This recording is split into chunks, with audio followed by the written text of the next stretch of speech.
Well, here's a strange one. Yet another Japanese movie that makes you feel behind the 8 ball if you know nothing about the source material.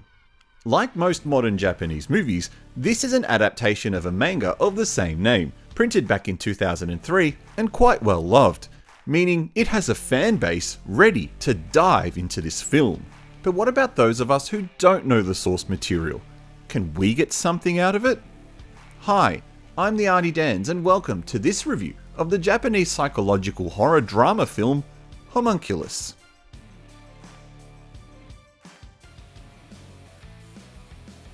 Takashi is a homeless man living out of his car, parked between a homeless camp and a luxury hotel.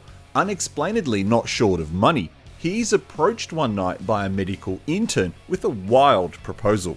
He wants to drill a hole into the front of his brain as an experiment, where Takashi will hopefully unlock a sixth sense that will allow him the ability to view someone else's subconscious mind. Sounds like a great storyline for a movie, right? And it starts off particularly strong. Specifically, I really enjoyed the character of Ito, the medical intern who approaches Takashi with the proposal. First impressions are important, and when we first see Ito, he looks like a punk. Little did I realise, he's the person with the power to unlock Takashi's sixth sense. Without knowing anything about this film, I tend to find that's the best way for me to approach movies like this. I was fully prepared to be immersed into the world this movie was about to create. Specifically, I very much enjoyed the first scene where Takashi witnesses the monsters for the first time as he's stumbling down the streets of Kabukicho. For those used to the glitzy CGI effects of Marvel movies, you won't like the effects used in this scene, or indeed the whole movie. They're mostly simple, yet effective.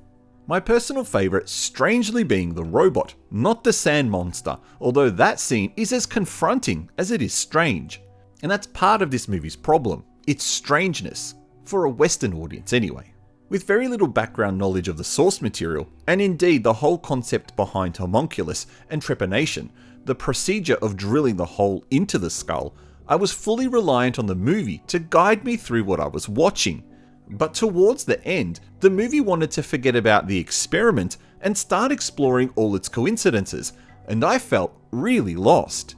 The ending was a surprise, and not something I saw coming, but I can't say it was satisfying. I'm not too sure what I was expecting from this movie other than an entertaining horror movie, but I know I didn't get it. And that led me to yet another problem.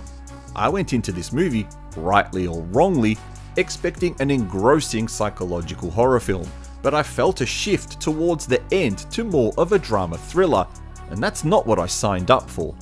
Comparing it to the director's previous works, such as his work on Ju-On/The Grudge series, is unfair as they're very different types of films. But if I was to compare it to something more recent, such as the very average The Howling Village, this is much better than that.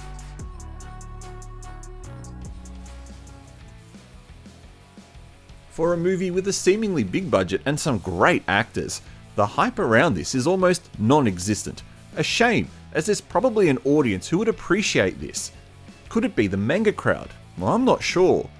But if you know the source material, how faithful is this? Otherwise, I'm gonna have to give this a thumbs down.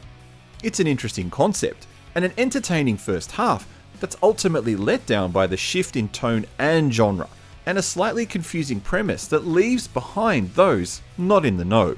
If you've seen it, what did you think?